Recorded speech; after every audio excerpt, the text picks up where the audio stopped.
తల్లిదండ్రులు లేనటువంటి నిరుపేద పిల్లలు ఎవరైతే ఏ ఉన్నారో సంవత్సరం నుంచి డొనేషన్ లేకుండా ఎలాంటి ఆర్థిక సహాయం వాళ్ళు లేకుండా ఏ కోర్సులు చదువుకోవాలనుకుంటే ఆ కోర్సుల్లో ప్రైవేట్ కాలేజీల్లో అడ్మిషన్లు ఇప్పించి 4,000 మంది ప్రభుత్వ ఉద్యోగుల నుండి ₹5, ₹10 మా విద్యార్థులే కలెక్షన్ చేసి వాళ్ళకి ఫ్రీగా కోచింగ్, ఫ్రీగా బస్ ఫుడ్ పెట్టి అకామిడేషన్ ప్రతి సంవత్సరము ఎంతో మంది పిల్లలు వాళ్ళ చదువులు కంప్లీట్ చేసుకుని జీవితంలో వాళ్ళ కాళ్ళ మీద నిలబడడానికి ఎంతో సాయం చేస్తుంది.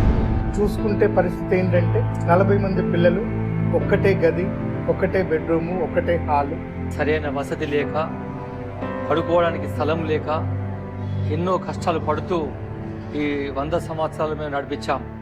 సుధీర్ రెడ్డి గారు అడుగుపెట్టిన క్షణం ఏదైతే ఉందో నిజంగా చెప్పాలి అంటే ఈ అనాథ విద్యార్థుల చరిత్రలో స్వత అక్షరాలతో లిఖించదగినటువంటి రోజు. పిల్లల బాధలు చూసి, టేబుల్ పైన పడుకున్న పిల్లలను చూసి, టేబుల్ కింద పడుకున్న పిల్లలను చూసి, 40 మందికి ఒకటే బాత్రూమ్ టాయిలెట్ చూసి ఆయన మనసు చెల్లించిపోయి ఆ పరిస్థితులన్నీ చూసి వాళ్ళతో మాట్లాడి కళ్ళనీళ్ళు పెట్టుకోవడం జరిగింది. ఇది స్వయం పరిపాలన, ఆర్థిక స్వయం పరిపాలన, ఇది ఒక సిస్టమ్ బాగున్నది, ఈ సంస్థ నడిచే విధానం బాగున్నది. అప్పుడు నేనేం చేయాలి ఈ సంస్థకు అని అడిగారు.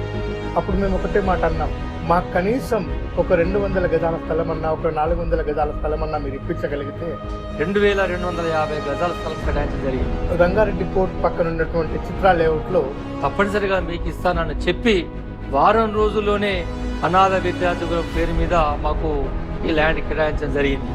మా అనాథ విద్యార్థులంలో చదువుకుంటూ వాళ్ళు ఎంబీఏలు చదువుతున్నారు, బీటెక్లు చదువుతున్నారు, ఎంసీఏలు చదువుతున్నారు, ఐఐటీలో ర్యాంక్స్ తెచ్చుకుంటున్నారు, ఐఏఎస్ ప్రిపేర్ అవుతున్నారు. ఇంతమంది జీవితాలు బాగుపడడానికి కారణమైనటువంటి సుధీర్ రెడ్డి గారి యొక్క రుణం అనేది మేము ఎప్పుడూ తీర్చుకోలేము. ఈరోజు సమాజంలో సంపాదించుకోవాలనుకునేటువంటి నాయకులు చాలా మంది ఉన్నారు, కానీ సమాజానికి నిండు మనసుతో సేవ చేయాలి అనుకునేటువంటి నాయకులు చాలా చాలా చాలా తక్కువ మంది ఉన్నారు. ఆ తక్కువ మందిలో సుధీర్ రెడ్డి గారు మొట్టమొదటి స్థానంలో ఉంటారని మేము చెప్పగలుగుతున్నాం.